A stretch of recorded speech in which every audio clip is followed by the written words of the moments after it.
is to have a vision. You see, if you don't have a vision of where you go, and if you don't have a goal where you go, you drift around and you never end up anywhere. It's like you can have the best ship in the world, you can have the best airplane in the world. If the pilot or the captain doesn't know where to go, it would just drift around. It would not end up anywhere, or most likely in the wrong place. So I was very fortunate that I stumbled onto my vision. I mean, as you know, I was born in 1947 in Austria after the Second World War. And I didn't really like Austria when I grew up. I couldn't wait to get out of there. I couldn't see myself becoming a farmer or a worker in a factory or anything like that. Even though my parents wanted me to stay there and have a normal life. My father wanted me to become a police officer like he was. My mother wanted me just to stay there and marry a girl with the name of Heidi, hopefully, and have a bunch of kids and run around like the Van Trapp family in The Sound of Music. But that was their vision, not mine. My vision was totally different. I felt that I was born for something special, for something unique, for something big. Do you know how great it felt that I knew where I was going? Imagine the majority of people don't know where they're going. It's when you have a goal, when you have a vision, everything becomes easy. Because remember that in America, for instance, when you study, you will see the percentage of people that like their jobs. 74% hate their job in America. Now, there is not much different when you come to Europe. The majority of people don't like what they're doing because they're really not doing it because they didn't have a goal and they followed this goal. They just aimlessly drift around, and then all of a sudden there's a job opening, so they get that job because you have to work. But then when you work, it's a chore. It's work. It's not fun. So if you think about, only a quarter of the people really enjoy what they're doing in life. That is unbelievable if you think about it. So I felt so blessed that I knew what I was doing. It's like a medical student that studies and knows he wants to become a doctor. You know where to go. So I knew where to go. So people always ask me, when they saw me in the gym in the pumping iron days, they say, why is it that you're working out so hard? 5 hours a day, 6 hours a day, and you have always a smile on your face. The others are working out just as hard as you do, and they look sour in the face. Why is that?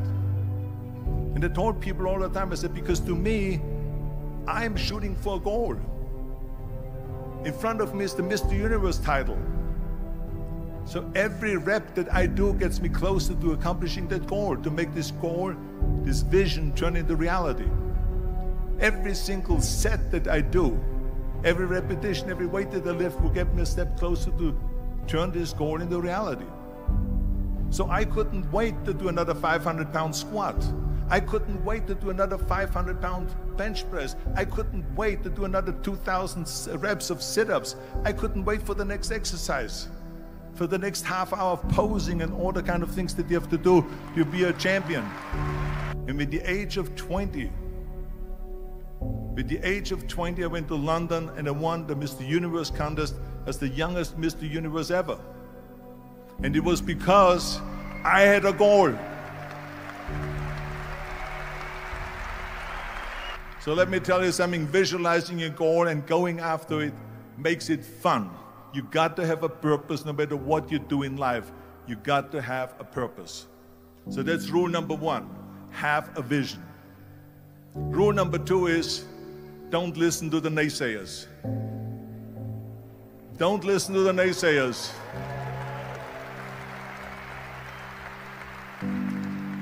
Everything I ever did, the thing that I heard out of people's mouth was, that's impossible.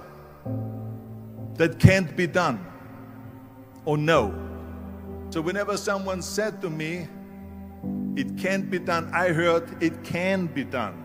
When they said no, I heard yes.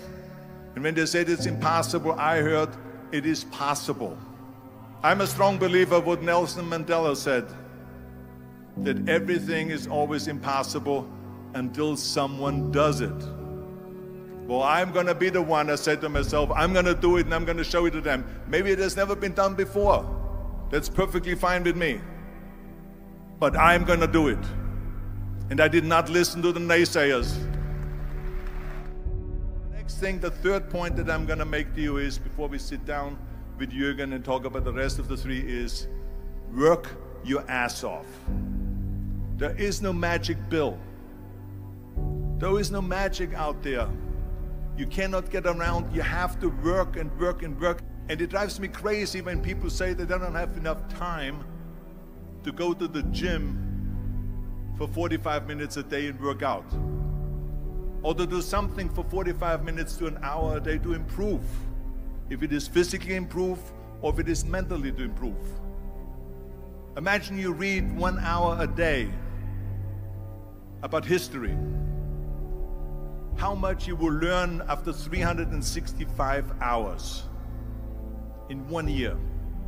Think about if you study about the history of musicians, of composers, how much you would know. Imagine if you would work on a business, on some business that you want to develop every day for an hour. Imagine how further along you will go and get. So it drives me nuts because when people say we don't have the time, we have 24 hours.